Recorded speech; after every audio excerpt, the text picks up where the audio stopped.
రాగితో హెల్తీగా ఇంకా ఇంట్లోనే పిల్లలకి టేస్టీ ఉప్మా అయితే ప్రిపేర్ చేయొచ్చు. ఇంకా షణ్ముఖ్ ప్రిపేర్ చేశాను, వాడి మాటల్లో ఒకసారి వినండి.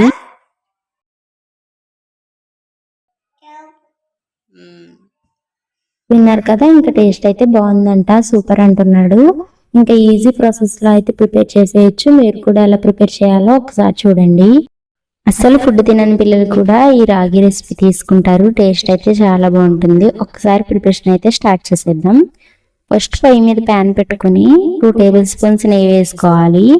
నెయ్యి హీట్ అయిన తర్వాత అలాగే కొంచెం పోపులు వేసుకోవాలి. ఇలా పోపులు వేసుకొని బాగా ఫ్రై చేసుకోవాలి. ఇవి కొంచెం గోల్డెన్ బ్రౌన్ కలర్ వచ్చిన తర్వాత ఇందులోనే మనం ఆనియన్స్ చిన్న చిన్న పీసెస్ లా కట్ చేసుకొని, మిర్చి కూడా వేసుకోవచ్చు. ఇంకా మిర్చి అవాయిడ్ చేస్తే చేయొచ్చు. ఇంకా మిర్చి ఆనియన్స్ కట్ చేసుకొని వేసుకోవాలి.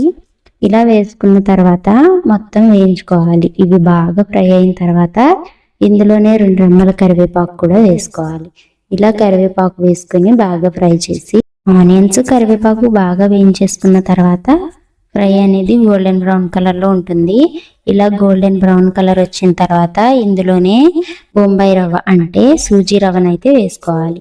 ఇలా 2 టేబుల్ స్పూన్స్ వరకు సూజీ రవ్వను వేసుకొని ఇందులోనే ఫ్రై చేసుకోవాలి కొంతసేపు. ఇలా ఫ్రై చేసుకున్న తర్వాత ఇందులోనే మనం రాగితో చేస్తున్నాం కాబట్టి ఒక 1/2 స్పూన్ వరకు రాగి అయితే వేసుకోవాలి, రాగి పిండి. ఇలా రాగి పిండి వేసుకున్న తర్వాత అది కూడా ఫ్రై చేసుకోవాలి. ఈ 2 కలిసే వరకు బాగా ఫ్రై చేసుకుని ఇందులోనే కొంచెం కొంచెంగా వాటర్ అయితే మిక్స్ చేసుకోవాలి. వాటర్ అనేది చూసుకుంటూ వేసుకుంటూ ఉండాలి, లేకపోతే ఉండలు ఉండలు కట్టేస్తుంది ఉప్మా అనేది.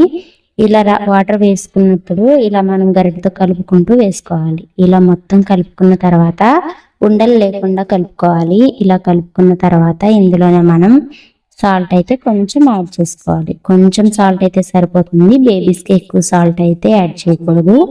సో ఇంకా కొంచెం సాల్ట్ అయితే యాడ్ చేసుకుని బాగా కలుపుకోవాలి. అంతే అండి, చాలా ఈజీ ప్రాసెస్ లో టేస్టీ ఉప్మా అయితే రెడీ అయిపోయింది.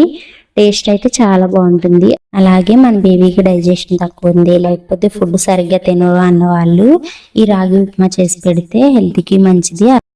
వెయిట్ గెయిన్ అవ్వని పిల్లలు కూడా ఇలాంటి రెసిపీస్ పెట్టారంటే వెయిట్ గెయిన్ ఖచ్చితంగా అవుతారు. ఇందులో మనం నెయ్యి కూడా యాడ్ చేసాం కాబట్టి ఇంకా ఈజీగా వెయిట్ గెయిన్ అవుతారు. ఇదండి రెసిపీ. వీడియో ఎంతవరకు చూసారు, లైక్, షేర్ అండ్ సబ్స్క్రైబ్ చేసి సపోర్ట్ చేయడం మర్చిపోవద్దు. ఈ టేస్టీ ఉప్మా అయితే వెయిట్ గెయిన్ అవ్వడానికి చాలా యూజ్ అవుతుంది. ఫస్ట్ టైం చూస్తున్నట్లయితే ఈ టేస్టీ ఉప్మా అయితే ఒక్కసారి రెడీ చేసి పెట్టండి, మీ పిల్లలకి ఖచ్చితంగా తింటారు. ఉంటాను మరి, బాయ్.